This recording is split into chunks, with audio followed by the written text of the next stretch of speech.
வீட்டுல நிம்மதியே இல்ல. யார் யாருக்கும் கேடு வருது கூட கொண்டு வர மாட்டேங்குதே. ஏய், எதுக்குடா அழுகுற? அப்பா அடிச்சாரா? அம்மாவும் அடிச்சாங்க. அது கூட எனக்கு வருத்தம் இல்ல.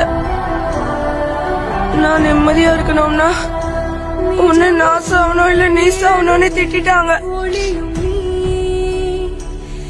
அதுக்கு செத்து போயிடலான்னு ஓடி வந்துட்டியா? ஏய், இதுக்கெல்லாம் சாகணும்னா நான்லாம் 1000 வாட்டி செத்து போயிருக்கணும்டா. கோவமா பேசுறவங்க வாழ வழி காட்டுவாங்க. கவலைப்படவே கூடாது. தைரியமா நம்ம வாழ கத்துக்கணும். ஒரு நிமிஷம் வரேன். ஒருத்தவங்க நம்மள திட்டுறாங்கன்னா அது நம்ம நல்லதுக்கு தான்.